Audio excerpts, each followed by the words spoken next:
Aê, gente, eu nem acredito que eu tô aqui hoje. Muito boas-vindas para todo mundo.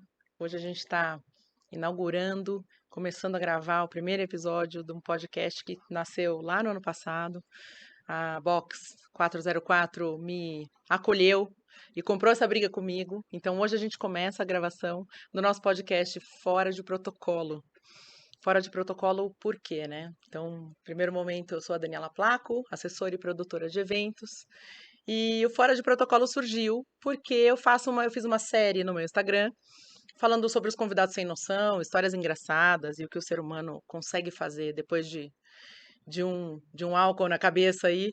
E as pessoas foram gostando e pedindo mais e pedindo mais. E por que não, então, fazer um podcast, né? Então, eu espero que vocês gostem, que fiquem comigo. Tem muita coisa boa por vir, muitos convidados legais. E vamos embora. Bom, como eu cheguei até aqui, eu acho importante contar. Eu quero me apresentar hoje e contar o meu primeiro casamento, que também foi um perrengue, foi muita coisa difícil. Eu era advogada, trabalhei por 10 anos na área, sempre gostei do debate, fui uma pessoa sempre muito ativa e gostei de organizar coisas e tudo, e sempre fui muito concentradora de tarefas, então eu adorava o que eu fazia. Mas desde pequenininha eu tenho aí um dom e uma vontade de organizar coisas. Então, eu me lembro com 8, 10 anos de idade, eu morava num apartamento um prédio com muitos apartamentos. E eu organizava festa junina, festa de Natal, gincana. Eu pititica, batia de porta em porta e pedindo prenda, pedindo um dinheirinho para ajudar a comprar as prendas. Eu fazia pipa para vender. Olha, empreendedora. Eu sou empreendedora desde pequena. Fazia chup-chup, sacolé para vender no prédio. Tudo para angariar um dinheirinho para comprar uma bandeirinha da festa junina. E era engraçado porque minha mãe me deixava fazer tudo isso. E depois que eu conseguia comprar muito pouca coisa, ela vinha e falava: Vamos lá, eu compro o resto para te ajudar. Então era sempre assim, mas era muito gostoso porque eu me realizava nessas festinhas. Então, de lá para cá, eu me envolvo em todas as festas familiares e festas de amigos e todo mundo que me pede ajuda, eu sou a primeira a me predispor a fazer. E daí, depois de 10 anos advogando, e sempre gostei muito, mas depois do meu primeiro casamento, e eu organizei sozinha o casamento, a minha mãe trabalhava fora, não tinha tempo e tudo mais, e eu organizei sozinha. E eu escolhi tudo sozinha, e no dia eu praticamente fiz um roteiro ali. O meu decorador na época era decorador barra assessor, sei lá, eu casei há 20 anos atrás, há 20 anos não existia quase, não era muito forte essa coisa do assessor no casamento, era muito mais caseiro, né? E depois que eu me casei e que deu tudo certo, graças a Deus, eu fiquei com isso na cabeça, fiquei com isso no coração, falei, bom, o direito me faz feliz, mas, mas acho que fazer festa faz mais. Então eu acabei procurando e fui incentivada pelo decorador do meu casamento. Ele falou, Dani, você leva um jeito, você faz bem, você é desenvolta, por que que você não abre uma empresa? Eu falei, uau, acho que eu vou, hein? Pensei bem, só que eu sou muito imediatista, eu sou muito rápida nas coisas, e eu, sei lá, eu demorei acho que 15 dias, eu já tinha me reunido com meu compadre, ó, compadre, meu compadre é publicitário, fez a minha marca, fez a minha arte, fez pastinha, fez cartão, e assim nasceu a Daniela Placo Assessoria em Eventos.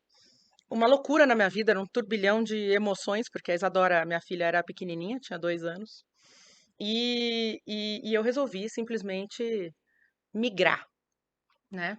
Então, um belo dia, cheguei no escritório, falei para o meu pai, senta aqui, digita aí www.danielaplaco.com.br. Ainda falei para ele, não esquece dos 2 Cs, placa com 2 Cs. Ele começou a rir, porque a nossa vida é corrigir as pessoas por conta do duplo C no nome. E ele falou, o que que é isso, filha? Falei, meu site novo.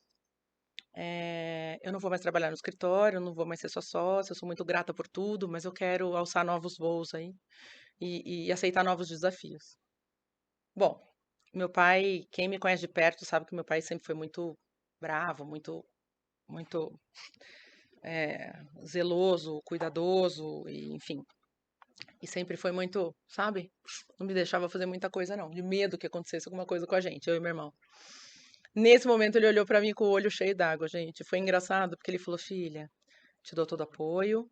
Você é muito forte, eu tenho certeza que você vai enfrentar todos os desafios e eu tô aqui para o que daí vier, mas você sabe que não vai dar certo e você pode voltar para o escritório a hora que você quiser. Então, assim, zero apoio do meu pai. Zero apoio do meu pai porque ele achava que eu era uma boa advogada, que ele estava perdendo alguém boa na briga, boa no debate, e eu gostava mesmo disso. Mas ele também não queria me ver de noite, voltando de madrugada sozinha, lidando com pessoas que às vezes podiam me machucar, coisa de pai protetor e tudo mais, né? Mas eu acho que essa frase dele ter me dito, Dani, se quiser, pode voltar a qualquer tempo, eu tô aqui para te apoiar, isso também é tão importante. Eu faço isso com a Isa até hoje. Então, assim, vai, me liga, qualquer coisa que precise, não importa onde eu esteja. Então, foi um ânimo e um suporte bom, apesar de não ser o ideal, né? E daí eu comecei. Então, eu estava com todo o meu material pronto, esperando um cliente. Aqui, ó. Esperando um cliente. E daí, era, sei lá, meio do ano, mais ou menos. O decorador do meu primeiro casamento me ligou. Falou, Dani, eu tenho um cliente para você. Ele me procurou, ele vai casar dia 29 de dezembro. Eu não vou fazer nem morto, não quero pegar no casamento. Não é um casamento que me interessa. Você quer? Eu falei, claro que eu quero. Eu quero qualquer coisa, qualquer evento, qualquer pessoa que confie no meu trabalho para me dar o, né? E daí o que aconteceu? Eu já tinha visitado algumas pessoas que eu conhecia no mercado e tal, com o meu cartãozinho embaixo do braço, e algumas pessoas realmente sabiam que eu trabalhava, mas assim, o decorador falou assim: olha, ela é uma menina nova, ela tá começando agora, tipo, coitadinha, dá uma chance pra ela. E daí falou assim: olha, telefone da Daniela, pode ligar e procura. Só que ele me mandou um cliente e já me avisou que por conta da data, nem ele, nem ninguém queria atender o cliente, né? Ninguém queria que atendesse o cliente, porque a data era desgraçada, né? Ninguém quer trabalhar dia 29 de dezembro. E eu recebi esse casal no meu escritório, eu tinha uma sala no Cambuí ali, e era um casal de idosos. Eu achei engraçado, porque quando eu abri a porta, era um senhorzinho com uma senhorinha. Eles se apresentaram e eles me falaram, Daniela, olha, eu sou o pai da noiva e ela é a tia da noiva, minha irmã. Eu falei, muito prazer, então vamos lá, vamos conversar. Eles começaram a explicar que os noivos moravam em outro país e por conta, então, dessa, dessa dificuldade, eles iriam se casar no final de ano, que era mais fácil, tirar férias e para que todas as pessoas pudessem se organizar para ir para a festa.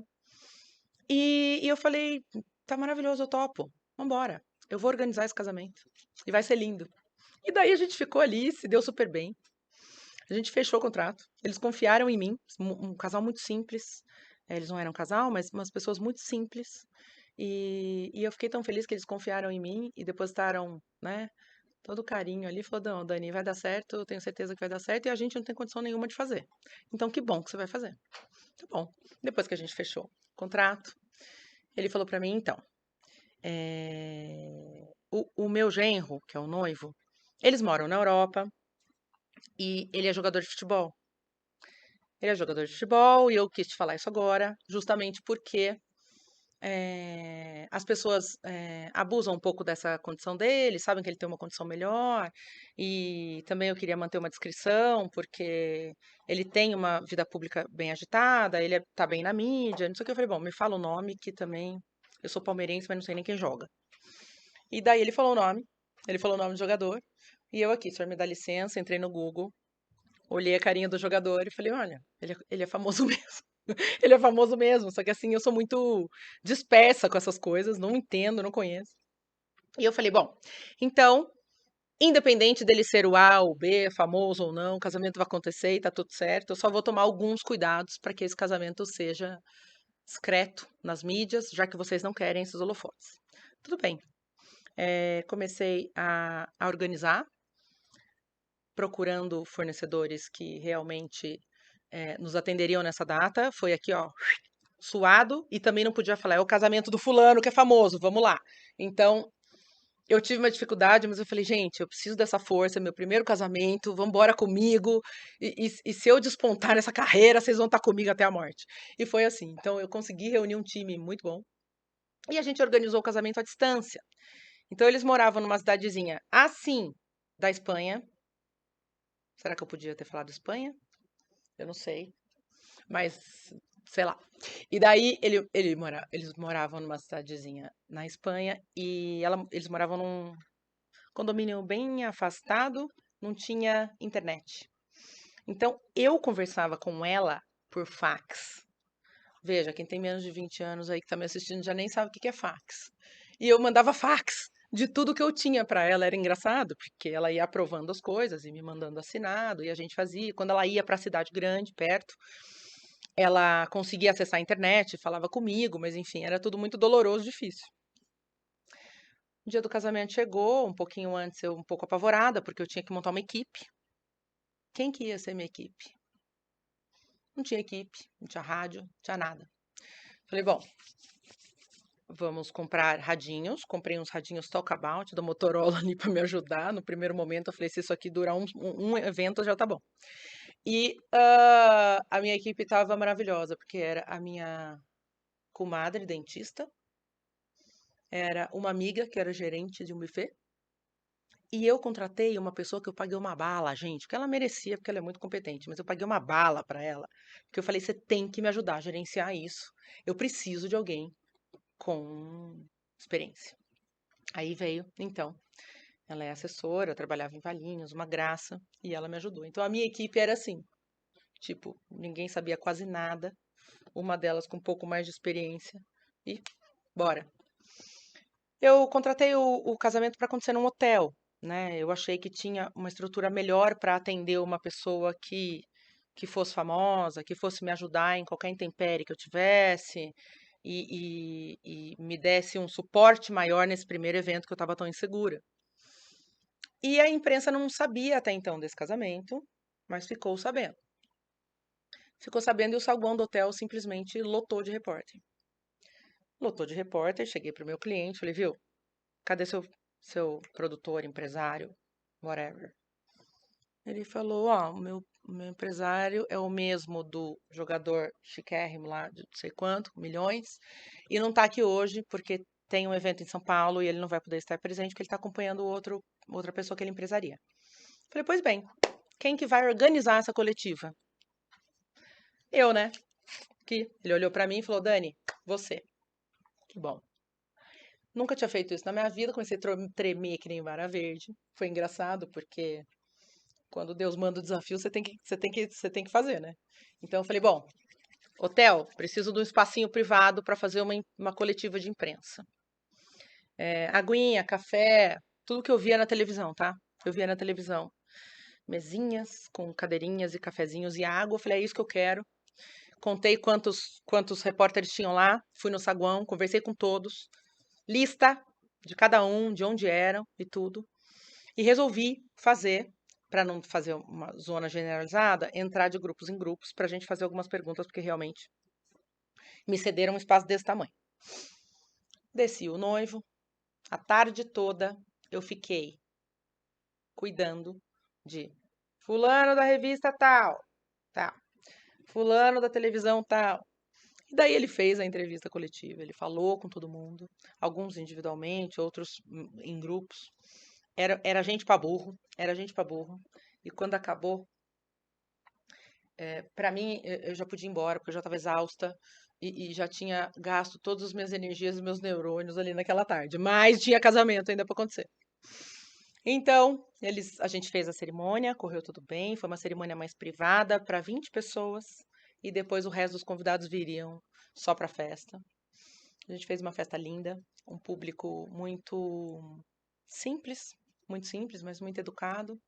E correu tudo muito bem, assim. Eu acho que eu fui muito abençoada nesse primeiro, apesar desses perrengues e apesar de ter feito esse primeiro casamento numa data muito difícil e com uma pessoa que mora fora do país e que estava incomunicável e famoso ainda por cima. E foi um casamento lindo. Engraçado, porque assim, quando o convidado é muito simples, às vezes ele não entende que tudo ali está sendo oferecido para ele graciosamente, né? Então a gente tinha um ponto de foto instantânea, então a gente fez um varalzinho para que as pessoas pegassem as suas fotos de lembrança e levassem, olha, 20 anos atrás, pensa, 18 anos atrás.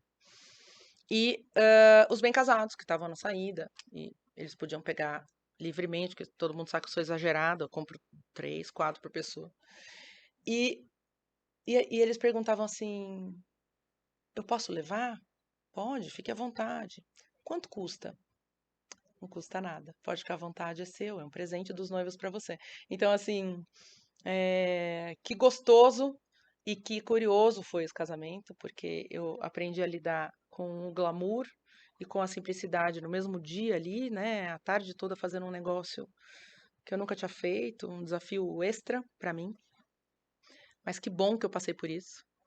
Hoje eu tô 18 anos depois contando essa história, estreando um podcast que que se chama Fora do Protocolo, porque ele vai contar bastidores, histórias tristes, alegres, engraçadas, curiosas, com convidados especiais, que eu acho que é muito gostoso. Todo mundo tem uma história para contar, todo mundo viveu uma situação divertida, esquisita, engraçada, triste, emocionante. Todo mundo tem história para contar. Eu tenho, sei lá, milhares de histórias listadas, porque eu tenho todas elas escritas. A minha equipe já está trabalhando ali nos bastidores para lembrar outras histórias que viveram comigo, né? É impossível lembrar de todas. Então, esse podcast é para convidar vocês para ter uns minutos leves, né? Para entender um pouco do universo do evento e para entender que tudo pode acontecer nele. Convido todo mundo nos próximos episódios a estarem com a gente. Vai ser gostoso demais. Eu quero agradecer Box 404, que me abraçou, que está aqui me acolhendo, que está me dando todo o suporte. Tem uma produtora especial, depois eu mostro para vocês, que é a Isadora. Ela tinha 2 anos quando eu comecei, hoje ela tem 19 e ela está produzindo podcast para mim, tá ali. Então, que gostoso viver esse momento que eu estou vivendo hoje e que gostoso realizar mais um projeto, que é muito importante para mim. Eu também vou contar histórias de terceiros, de vocês que estão me ouvindo. Então, se quiserem me mandar as suas histórias, por favor, aqui na descrição do vídeo, entre no meu Instagram, tá bom? Daí vai ser um prazer dividir as histórias de vocês também com todo mundo. Muito obrigada, um grande beijo. Até a próxima.